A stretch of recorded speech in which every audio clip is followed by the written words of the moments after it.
కాంగ్రెస్ వచ్చింది రైతులను గోసపెడుతుందన్నారు మాజీ మంత్రి హరీష్ రావు. రైతులకు రైతు బంధు తెప్పించి కేసీఆర్ అని 11 విడతల్లో 73,000 కోట్ల రైతులకు ఇచ్చామన్నారు. రేవంత్ రెడ్డి వచ్చాక రైతు బంధు రుణమాఫీ, రైతు బీమా ఎగ్గొట్టారని విమర్శించారు. సీఎం రేవంత్ రెడ్డి తాను కూడా హిట్లర్ అంటున్నాడు.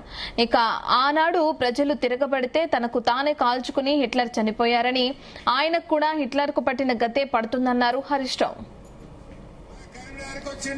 రాజన్న మీద ఒట్టు పెట్టిండు, మెదక్కొచ్చిండు, ఏడుపాయల అమ్మవారి మీద ఒట్టు పెట్టిండు, నల్లగొండకు పోయిండు, యాదాద్రి లక్ష్మీ నరసింహస్వామి మీద ఒట్టు పెట్టిండు, ఖమ్మం పోయిండు, భద్రాచలం రాముల వారి మీద ఒట్టు పెట్టిండు. పోయిన కాడల్లా ఒట్లు పెట్టిండు. 15 ఆగస్టు కల్లా రుణమాఫీ చేస్తా అన్నాడు. 2 లక్షల మీద ఉన్నోళ్ళు కట్టుకోండి, మిగతా పైసలు నేను మాఫీ చేస్తా అన్నాడు. అయినాయా? 2 లక్షల లోపున్నోళ్ళయి కాలే, 2 లక్షల మీదున్నోళ్ళయి కాలే. రుణమాఫీ ఏమైందయ్యా అంటే అసెంబ్లీలో గవర్నర్ చేత 35,000 కోట్ల రుణమాఫీ చేస్తామని అసెంబ్లీలో చెప్పిండ్రు. బడ్జెట్ స్పీచ్ లో చెప్పిండ్రు. ఇచ్చింది ఎంత అంటే 20,000. అంటే దాదాపు సగం మందికి రుణమాఫీ అయింది, సగం మందికి రుణమాఫీ ఎగ్గొట్టిండు.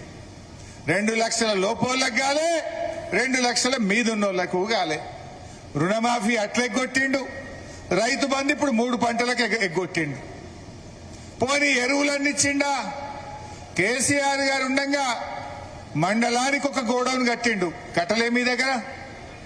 మీరు సుల్తానాబాద్ పోయినా గోడౌన్ ఉంటది, పెద్దపల్లి పోయినా ఉంటది, శ్రీరాంపూర్ పోయినా ఉంటది, జూలపల్లి పోయినా ఉంటది లేదా?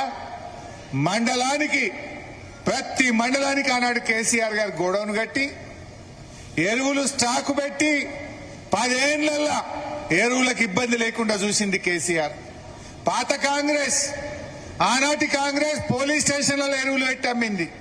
కానీ కేసీఆర్ గారు వచ్చినాక ఆటో ఆయనకు చెప్పి 4 బస్తాలు వేసుకురా అంటే ఆటో డ్రైవరు ఇంటికాడ తెచ్చేసిపోయిండు. కానీ ఇలా మళ్ళా కాంగ్రెస్ వచ్చింది, నాటి రోజులు వచ్చినాయా లేవా? ఎరువు బస్తాలకు లైన్లు,